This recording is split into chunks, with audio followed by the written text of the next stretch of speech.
Halo teman-teman pecinta horor yang selalu kepo dengan hal-hal mistis. Selamat datang di Scary Story.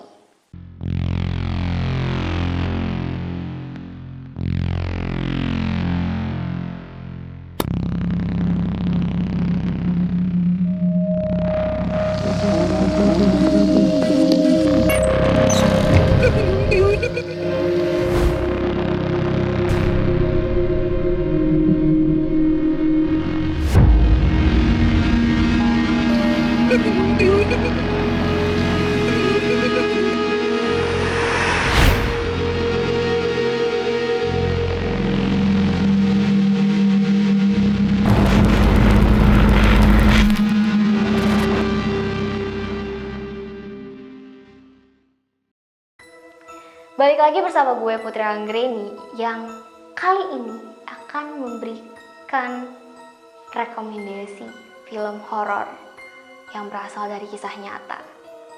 Nah, film ini adalah The Exorcism of Emily Rose. Film ini mengisahkan Emily Rose yang meninggal dunia setelah menjalani pengusiran setan. Erin Brunner merupakan pengacara yang ambisius yang menargetkan naik jabatan di firma hukumnya, sehingga ia memutuskan untuk mengambil kasus tersebut. Ia menangani kasus Pastor Richard Moore, pastor yang dituduh melakukan pembunuhan saat percobaan pengusiran setan terhadap Emily Rose.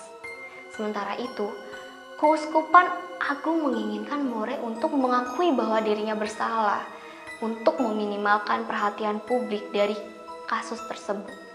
Akan tetapi, Richard Moore bersikeras menyatakan bahwa dirinya tidak bersalah. Selama persidangan, keterangan saksi ditampilkan melalui flashback. Jaksa Ethan menginterogasi beberapa dokter serta ahli saraf untuk menentukan penyebab medis kematian dari Emily ini, terutama epilepsi dan skizofrenia. Emily berhenti kuliah karena kerap dilanda delusi dan kejang otot. Ia diberikan beberapa obat untuk meredakan hal tersebut. Namun, obat itu malah memberikan efek samping yang makin membahayakan kondisinya. Hingga orang tuanya memutuskan untuk memanggil Richard Moore untuk melakukan pengusiran setan. The Exorcism of Emily Rose mengadaptasi kisah Anneliese Michel, perempuan kelahiran Bavaria pada tahun 1952. Nah, Anneliese ini pada tahun 1968 ketika dia berusia 17 tahun dan masih di sekolah menengah, Anneliese mulai menderita kejang. Kemudian 1 tahun kemudian dia mengalami serangan epilepsi pertamanya pada tahun 1969. Saat itulah seorang ahli saraf di klinik psikiatri Wurzburg mendiagnosisnya dengan epilepsi grand mal. Segera setelah itu, Anneliese mulai mengalami halusinasi setan saat berdoa. Dia juga mendengar suara-suara yang memberitahunya bahwa dirinya tuh terkutuk. Kemudian akhirnya pengadilan memutuskan pada tahun 1973 Anneliese menderita depresi karena dirinya mempertimbangkan untuk bunuh diri.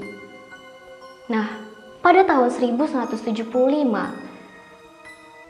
Anneliese yakin bahwa dirinya kerasukan oleh setan.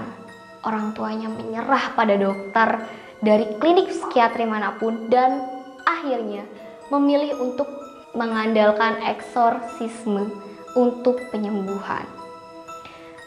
Hal mengejutkan lainnya, menurut The Washington Post adalah yang pertama kali mendiagnosis Anneliese adalah seorang wanita tua yang saat itu sedang menemani Anneliese untuk berziarah.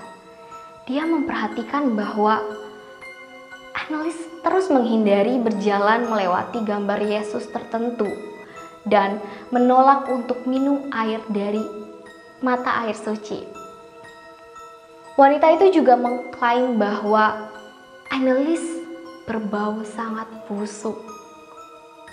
Dan akhirnya, kemudian Annelies diperiksa oleh seorang pengusir setan dari kota terdekat dan menyimpulkan bahwa Annelies kerasukan setan. Wah. Setelah itu akhirnya orang tuanya memohon permintaan kepada uskup untuk dilakukannya pengusiran setan. Dan setelah 2 permintaan yang gagal, akhirnya ritual eksorsisme dikabulkan oleh uskup. Annelies kemudian terus menjalani pengobatannya, eksorsisme, dan hal itu menyebabkan kerusakan pada tubuhnya. Disebutkan bahwa Annelies mengalami 67 ritual pengusiran setan selama 10 bulan. Seiring berjalannya waktu, ligamen di lututnya pecah karena gerakan 600 genufleksi yang dia lakukan secara obsesif selama setiap sesi pengusiran setan tersebut. Jadi, gerakan genufleksi itu gerakan penghormatan berlutut atau gerakan setengah berlutut yang selalu dilakukan oleh seorang Katolik ketika masuk ke gereja, dan Annelies harus melakukan gerakan itu selama 600 kali. Wah, bayangkan 600 kali setiap sesi pengobatannya tersebut.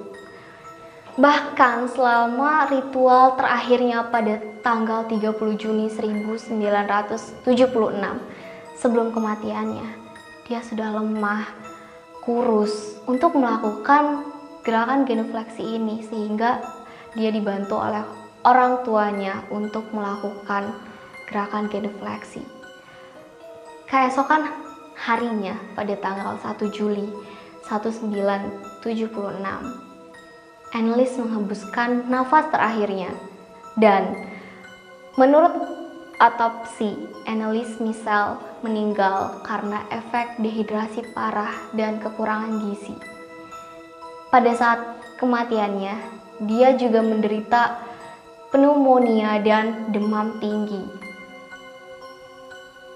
Jadi, memang setelah kita cari tahu bahwa film The Exorcism of Emily Rose ini merupakan film yang diadaptasi berdasarkan kisah nyata. Sedih setelah tahu kisahnya, kasihan juga, dan tentunya ketika kalian menonton filmnya merinding banget. Buat teman-teman, ambil hikmah dari kisah ini, dan gue bener-bener rekomendasiin banget buat kalian yang suka banget film horor untuk menonton The Exorcism of Emily Rose. Karena film ini pada tahun 2005 masuk box office pertama. Biaya produksinya itu sekitar 19 juta US dollar, dan dia menghasilkan keuntungan 145,2 juta US dollar dari penayangan box office-nya. Nah, teman-teman sekalian, cukup di sini kisah malam Jumat kali ini tentang film horor. Kedepannya, buat teman-teman yang punya kisah mistis lainnya dan tertarik untuk dibacakan oleh gue, silahkan teman-teman bisa mengirimkan kisah kalian di email di bawah ini. Gue Putri Anggrini undur diri. Jangan lupa like, komen, dan subscribe. Sampai jumpa.